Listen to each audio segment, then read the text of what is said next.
Саад ибн Малик ибн Синан аль-Худри рассказывал, что пророк сказал: «Среди тех, кто был до вас, был человек, убивший 99 душ. Затем он стал искать самого знающего человека на земле. Ему указали на одного монаха, и он пришел к нему и сказал: «Я убил 99 душ. Есть ли для меня покаяние?» Он ответил: «Нет». Он ответил: «Нет». Тогда он убил и его, и жертв стало 100.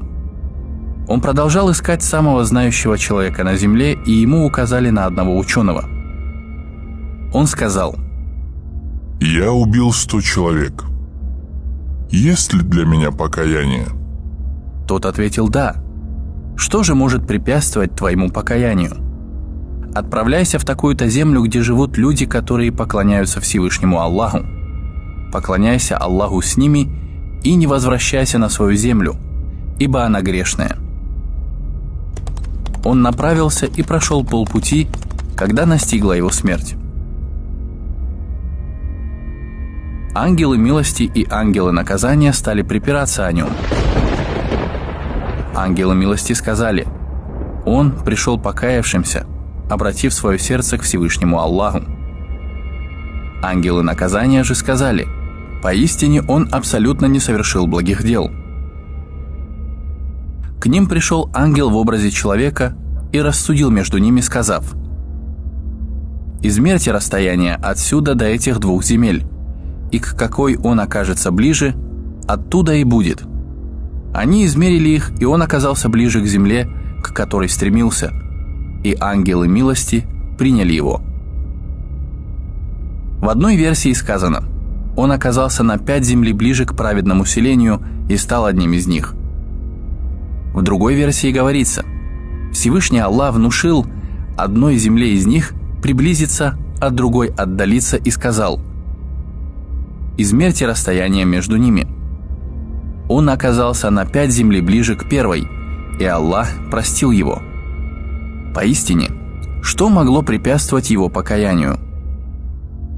О мой брат, желающий покаяться, неужели ты считаешь свои грехи более великими, чем грехи этого человека, покаяние которого принял Аллах? К чему же тогда отчаяние? О брат-мусульманин, это очень великое благо. Поразмышляй над высказыванием Всевышнего Аллаха. И те, которые не взывают наряду с Аллахом к другому божеству, и не убивают душу, запрещенную Аллахом, иначе как по праву, и не прелюбодействуют, а кто творит это, пусть встретит воздаяние. Удвоено будет ему наказание в день воскресения, и будет пребывать он в нем вечно униженным, кроме тех, кто покаялся и уверовал, и творил благие дела. Этим Аллах заменит их злые деяния благими. Поистине Аллах – прощающий, милосердный. Познай же эту великую милость Аллаха. Ученые считают, что эта замена может быть двух видов. Первое – замена плохих качеств на хорошие, многобожие на веру, прелюбодеяние на целомудрие, лживости на честность, измены на верность. Второе – замена плохих дел, которые он совершил, на хорошие в день воскресения. Вдумайся в слова Всевышнего. Аллах заменит их злые деяния благими. В этом стихе Корана, аяте, не говорится, что каждое плохое дело заменится благим, но их станет меньше, ровно или больше по количеству и сущности.